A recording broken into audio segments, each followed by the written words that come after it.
சரியான புரிதல் இல்லாமல் உங்களை அவங்க பிரிஞ்சிருக்கலாம். ஆனால் அவங்க விட்டு போன நினைவுகளை என்றைக்குமே உங்ககிட்ட இருந்து பிரிக்க முடியாது. எனக்கு இது வேணும், உன்னை நேசிச்ச எனக்கு இது வேணும், உன்னை நம்பி நான் கிடந்தேனே எனக்கு இன்னும் வேணுடி.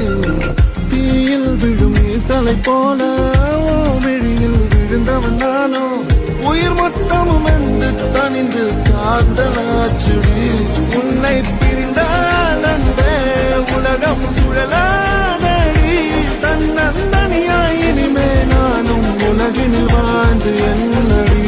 எந்த நாகாயத்தின் நிலவை நீதானடி, உன்னை நான் தேடி என்னாயும் திரட்டுண்டி. ஏண்டி விட்டு போன இதயம் கல்லா என்ன